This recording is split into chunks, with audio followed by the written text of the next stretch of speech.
Indonesia sebagai sebuah layanan profesional, kegiatan bimbingan dan konseling tidak bisa dilakukan secara sembarangan, namun harus berangkat dan berpijak dari suatu landasan yang kokoh, yang didasarkan pada hasil-hasil pemikiran dan penelitian yang mendalam. Sejalan dengan dinamika kehidupan, kebutuhan akan bimbingan dan konseling tidak hanya dirasakan pada lingkungan persekolahan, saat ini sedang dikembangkan pula pelayanan bimbingan dan konseling dalam setting yang lebih luas, seperti dalam keluarga, bisnis dan masyarakat luas lainnya, yang kesemuanya itu membawa konsekuensi tersendiri bagi. Agar aktivitas bimbingan dan konseling tidak terjebak dalam berbagai bentuk penyimpangan yang dapat merugikan semua pihak, khususnya pihak para penerima jasa layanan klien, maka pemahaman dan penguasaan tentang landasan bimbingan dan konseling khususnya oleh para konselor tampaknya tidak bisa ditawar-tawar lagi dan menjadi mutlak adanya. Pengertian objek bimbingan konseling keagamaan ada di dalam Sofyan Hadi, Kamus Ilmiah Kontemporer, Bandung, Pustaka Setia, 2000, bahwa adalah sasaran. Dan menurut Prayitno, Dasar Bimbingan dan Konseling, Jakarta, PT. Rineka Cipta, 2004. Kata bimbingan merupakan terjemahan dari kata guidance berasal dari kata kerja to guide yang mempunyai arti menunjukkan, membimbing, menuntun, ataupun membantu. Bimbingan adalah proses pemberian bantuan yang dilakukan oleh orang yang ahli kepada seorang atau beberapa orang individu, baik anak-anak, remaja, maupun dewasa agar orang yang dibimbing dapat mengembangkan kemampuan dirinya sendiri dan mandiri dengan memanfaatkan kekuatan individu dan sarana yang ada dan dapat dikembangkan berdasarkan norma-norma yang berlaku. Dan ada di Dewa Ketut Suwardi, pengantar pelaksanaan program bimbingan dan konseling, Jakarta, PT. Rineka Cipta, 2002. Secara etimologi kata konseling adalah pemberian bimbingan oleh yang ahli kepada seseorang dengan menggunakan metode psikologis. Selanjutnya Rohman Natawijaya mendefinisikan bahwa konseling merupakan satu jenis layanan yang merupakan bagian terpadu dari bimbingan. Konseling dapat diartikan sebagai hubungan timbal balik antara dua individu, di mana yang seorang yaitu konselor berusaha membantu yang lain yaitu klien untuk mencapai pengertian tentang dirinya sendiri dalam hubungan dengan masalah-masalah yang dihadapinya pada waktu yang akan datang. Secara etimologi keagamaan adalah yang berhubungan dengan agama. Jadi yang dimaksud dengan objek bimbingan konseling keagamaan yang ada adalah sasaran bimbingan konseling yang bersifat keagamaan. Secara etimologi subjek adalah pelaku. Secara etimologi kata bimbingan merupakan terjemahan dari kata guidance berasal dari kata kerja to guide yang mempunyai arti menunjukkan, membimbing, menuntun, ataupun membantu. Secara etimologi kata konseling adalah pemberian bimbingan oleh yang ahli kepada seseorang dengan menggunakan metode psikologis. Jadi yang dimaksud dengan subjek bimbingan konseling keagamaan adalah seseorang individu yang memerlukan bantuan dan bimbingan keagamaan dari seorang konselor. Penjabaran subjek bimbingan konseling keagamaan. Menurut http://budistayatanwir.blogspot.co.id/2013/06/pengertian bimbingan-konseling-dan-hubung dan .html. M sama dengan 1, diunduh tanggal 17 Mei tahun 2017 pukul 11 bahwa penjabaran dari subjek bimbingan konseling keagamaan. 1.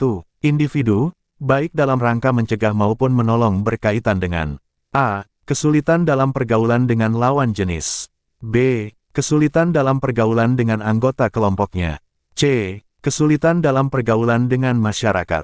D. Kesulitan yang berkaitan dengan konflik nilai, baik dengan nilai kelompok maupun dengan nilai masyarakat luas. 2. Kelompok baik dalam rangka mencegah maupun menolong yang mencakup A. Kesulitan dalam hubungan ketetanggaan antar rumah tangga. B. Kesulitan dalam hubungan antar kelompok. Konselor, dijelaskan di http://www.blogspot.co.id/2012-bimbingan-hubung-konseling-hubung-keagamaan.html. M sama dengan 1. Diunduh tanggal 17 Mei tahun 2017 bahwa konselor atau pembimbing merupakan seseorang yang mempunyai wewenang untuk memberikan bimbingan kepada orang lain yang sedang menghadapi kesulitan atau masalah yang tidak bisa diatasi tanpa bantuan orang lain. Konselor atau pembimbing adalah seorang pengemban amanat yang sangat berat sekali. Oleh karena itu, konselor atau pembimbing memerlukan kematangan sikap, pendirian yang dilandasi oleh rasa ikhlas, jujur serta pengabdian. Pada hakikat seorang konselor harus mempunyai kemampuan untuk melakukan bimbingan dan konseling, dengan disertai memiliki kepribadian dan tanggung jawab, serta mempunyai pengetahuan yang luas tentang ilmu agama dan ilmu-ilmu yang lain, yang dapat menunjang keberhasilan bimbingan dan konseling. Dari uraian di atas tentang kualifikasi seorang konselor juga tercantum dalam Al-Quran sebagaimana firman Allah SWT dalam Qs Al-Imran ayat 159. Artinya, maka disebabkan rahmat dari Allah lah kamu berlaku lemah lembut terhadap mereka. Sekiranya kamu bersikap keras lagi berhati kasar, tentulah mereka menjauhkan diri dari sekelilingmu, karena itu maafkanlah mereka, mohonkanlah ampun bagi mereka, dan bermusyawaratlah dengan mereka dalam urusan itu, kemudian apabila kamu telah membulatkan tekad, maka bertawakallah kepada Allah. Sesungguhnya Allah menyukai orang-orang yang bertawakal kepadanya. Supaya pembimbing dapat menjalankan pekerjaannya dengan baik, maka pembimbing harus memenuhi syarat-syarat sebagai berikut. 1. Adanya kemantapan atau kestabilan di dalam psikologinya. 2. Sehat fisik maupun psikisnya. 3. Mempunyai inisiatif yang cukup baik dan kreatif. 4. Mempunyai sikap kecintaan terhadap pekerjaannya dan individu yang dihadapinya. 5. Mempunyai sifat-sifat yang dapat menjalankan prinsip-prinsip serta kode etik dalam bimbingan dan penyuluhan dengan sebaik-baiknya. 6. Dapat dipercaya. 7. Disiplin. 8. Adanya kepercayaan kepada diri sendiri. 9. Keuletan. 10. Ketelitian adanya sifat keterbukaan. 11. Adanya kemampuan untuk dapat mengutarakan pendapatnya dengan baik. 12. Mempunyai pengetahuan yang cukup tentang teori-teori pengembangan manusia, khususnya mengenai mahasiswa, teori-teori belajar, psikologi kepribadian, kesehatan mental, psikologi sosial dan ilmu-ilmu bantu lain yang dapat mendukung berkaitan dengan tugas yang diembannya. 13. Mempunyai sifat ramah dalam bergaul, supel, mudah bekerja sama dengan orang lain. 14. Mempunyai toleransi terhadap pendapat dan pendirian orang lain, sehingga dengan demikian hal ini akan memperlancar dalam menunaikan tugasnya sebagai pembimbing.